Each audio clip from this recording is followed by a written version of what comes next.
आइए आज एक बहुत ही दिलचस्प डोमिनो इफेक्ट को डिकोड करते हैं।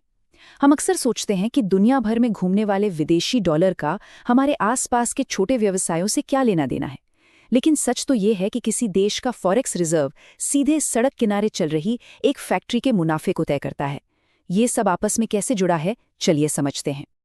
आज के इस चर्चा में हम इस पूरे सफर को ट्रैक करेंगे, फॉरेक्स संतुलन से लेकर करेंसी की गिरावट, छोटे व्यवसायों के मार्जिन पर इसका भारी दबाव, विदेशी पूंजी का पलायन, महंगाई के साथ बढ़ती ब्याज दरें और अंत में कैसे निर्यात आधारित मजबूती हमें इस संकट से बचा सकती है। तो चलिए सबसे पहले बात करते हैं फॉरेक्स संतुलन की, यानी डॉलर का देश में आना और डॉलर का बाहर जाना। अब ये समझना बहुत जरूरी है कि फॉरेक्स रिजर्व आखिर है क्या। आसान शब्दों में कहें तो ये केंद्रीय बैंक के पास रखे गए विदेशी मुद्रा के भंडार हैं, जिनमें मुख्य रूप से अमेरिकी डॉलर होते हैं। ये किसी भी देश की अर्थव्यवस्था के लिए एक मजबूत सेफ्टी नेट की तरह काम करते हैं, जो जरूरी सामान मंगाने और वैश्विक तूफानों से हमें सुरक्षित रखते हैं। अर्थशास्त्र का एक बहुत ही सीधा सा नियम है, जब सामान का निर्यात किया जाता है तो डॉलर देश के अंदर आता है, जिससे हमारी अपनी करेंसी मजबूत होती है। लेकिन जब हम भारी मात्रा में आयात करते हैं तो वही डॉलर देश से बाहर जाता है, खजाना खाली होने लगता है और नतीजा हमारे करेंसी कमजोर पड़ने लगती है। इसका एक बहुत ही कड़वा सच हमें साल 1991 में देखने को मिला था। उस समय डॉलर की इतनी भारी कमी हो गई थी कि पूरी अर्थव्यवस्था को चलाने के लिए सिर्फ 2 हफ्ते का विदेशी मुद्रा भंडार बचा था। हालात इतने खराब हो गए थे कि जरूरी डॉलर हासिल करने के लिए 47 टन सोना लंदन और 20 टन सोना स्विट्जरलैंड के बैंकों में भेजना पड़ा था।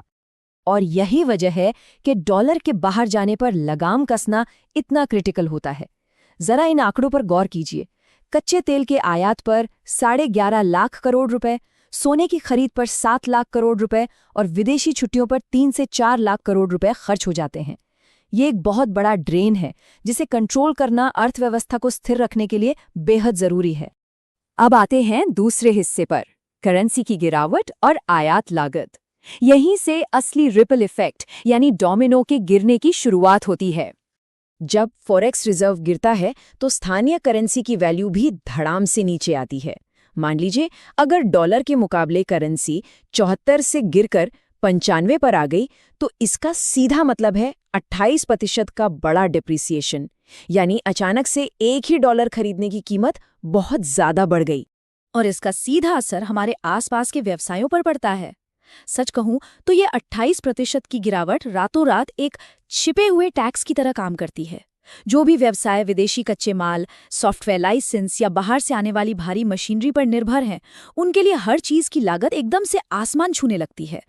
चलिए तीसरे हिस्से की तरफ बढ़ते हैं, छोटे व्यवसायों के मार्जिन पर दबाव, यानी एक उद्यमी की दुविधा।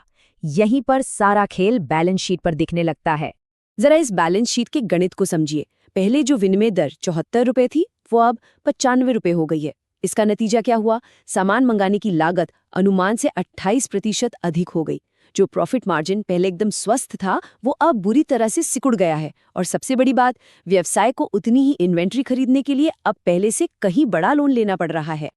इस स्थिति में व्यवसाय चलाने वाले एक अजीब से जाल में फंस जाते हैं। अगर वे अपना नुकसान कम करने के लिए उत्पाद की कीमतें बढ़ाते हैं तो ग्राहकों की खरीदारी धीमी हो जाती है, और अगर कीमतें वही रखते हैं तो घाटे के कारण व्यवसाय ही डूबने लगता है। ये सब उन मैक्रो इकोनॉमिक उतार चढ़ावों का नतीजा है जो उनके कंट्रोल में बिल्कुल नहीं है। चौथा पॉइंट है विदेशी पूंजी का पलायन। आइए समझते हैं कि निवेशक का गणित इस पूरे हालात में कैसे काम करता है। ये डोमिनो इफेक्ट सिर्फ आयात तक नहीं रुकता। सोचिए, एक विदेशी निवेशक ने स्थानीय बाजार में 100 करोड़ रुपए लगाए, व्यापार बहुत अच्छा चला और उससे 20% का शानदार रिटर्न मिला, यानी अब उसके पास 120 करोड़ रुपए हो गए। लेकिन अगर उसी दौरान स्थानीय करेंसी 10% गिर जाती है तो उसका वो 20% का बेहतरीन मुनाफा कटकर सिर्फ 8% रह जाता है। और जब ऐसा होता है तो निवेशक घबरा जाते हैं। अस्थिर करेंसी उनके असली मुनाफे को खत्म कर देती है, जिसके कारण वे तेजी से अपना पैसा बाहर निकालने लगते हैं। देखते ही देखते बाजार से 1600 करोड़ रुपए जैसी बड़ी पूंजी का अचानक पलायन हो जाता है। हमारा 5वां हिस्सा इसी से जुड़ा है, महंगाई और बढ़ती ब्याज दरें, जिसे हम क्रेडिट क्रंच भी कहते हैं। यहीं पर केंद्रीय बैंक की भूमिका शुरू होती है। तो होता क्या है, जब डॉलर देश से बाहर जा रहा हो और आयात लगातार महंगा हो रहा हो, तो केंद्रीय बैंक को बीच बचाव करना पड़ता है।